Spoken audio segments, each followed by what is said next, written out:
Hi, my name is Darby. This is over the DTE Energy case study. So first I want to talk about the approach that they took to motivating the employees during the Great Recession. The expectancy theory is one that they did use, and it operates on the premise that employees base an individual level of effort on what is necessary to perform well and earn rewards within the workspace. I think this is very important because if your employees are not motivated for rewards or, an end goal, then they really have no reason to be working and no drive. According to Mayhew, expectancy is a person's perception about the extent to which effort and input results in a certain level of performance. A person's level of expectancy determines whether he or she believes that a high level of effort results in a high level of performance. Like I said, if their performance is working towards something, then of course they're gonna work harder to get that better reward.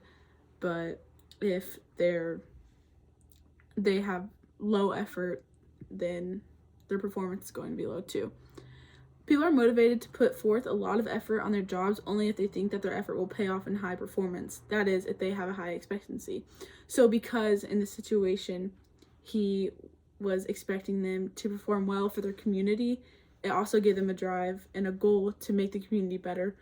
And I think that he used that to his advantage because it wasn't just helping out the community, but it also looked good for the business, the company, and it was kind of rewarding the employees in a way because, that's a community they live in. So if they work harder, they do better, they provide this energy, they feel like this sense of need in this time of desperateness for them, the Great Recession, then, it gives them a drive and a goal to work harder to provide for the community to get them out of this Great Recession.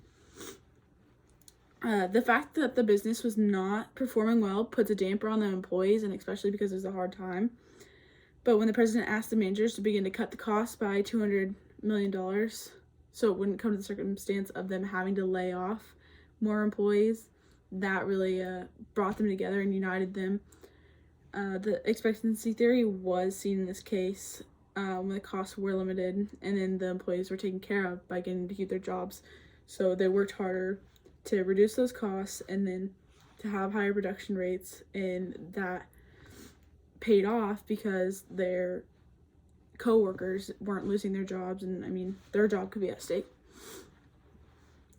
The next point I want to make is the theories that supported Anderson's approach to motivate the employees. I feel like there wasn't just one, there was a variety.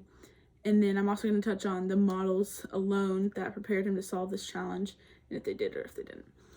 So the goal setting theory supported Anderson's approach really well, and I think this is a theory that is used in a lot of workplaces. He informed the managers that they needed to reduce the budget by $200 million, and that's a goal for them, which probably was a struggle because no one really just has that money laying around in the company. But that was their goal, and that's what they worked towards for their employees. And so that's how I think they used the goal setting theory, and I think that should be prioritized in all working environments. Okay. The learning theory was also incorporated, and the employees saw that by limiting the budgeting, again, which would reduce the amount of layoffs and increase the rate of production and the success of the company. So it didn't just help the employees, but also the company and the production.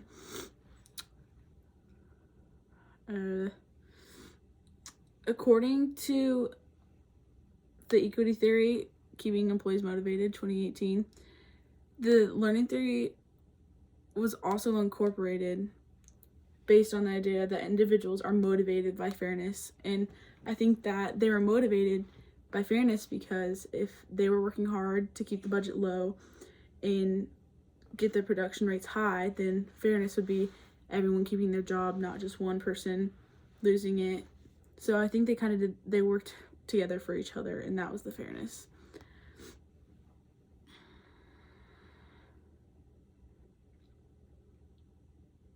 Because the goal was to financially be able to keep all the employees, it allowed them to work for one another. According to George and Jones, 2022, The newly energized employees were finding one way after another to operate more efficiently so they could keep everyone employed. By the following year, with 0 layoffs, the company had to revise its projected profits upward to reflect the performance improvement. So, I mean, that is just proof that these theories did work out for the president, and that is just very impressive, and it shows that not only in this work environment would it work, but in others that these theories work. I think these alone would have prepared him in the company, but also the way he approached it was very successful in the outlook he had on it and the positive reinforcement he had, because of course, like, a lot of managers tend to go towards negative reinforcement when they're not seeing the results that they need to, and they tend to blame it on their employees. When he used the approach to uplift the employees, had them set goals, and really brought them together instead of tearing them apart.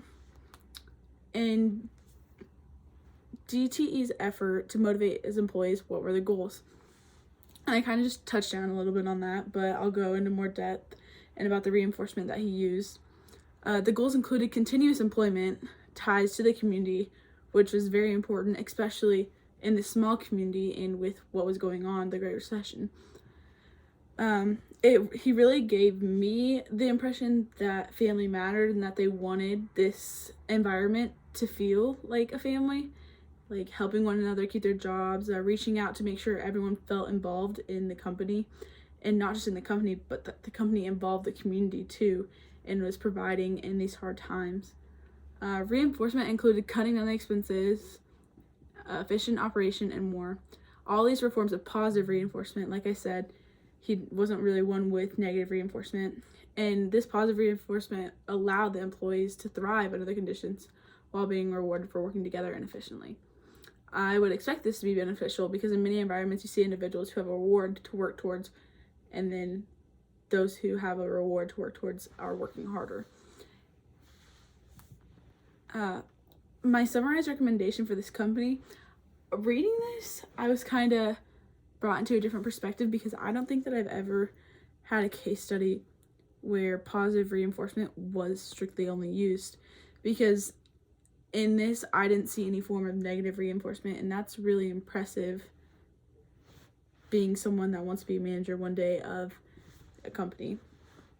I believe that as a company they should continue to prioritize the employees and the connection with the community as a whole, especially because it proved results were successful. And I mean, in that community, their customers, it's them.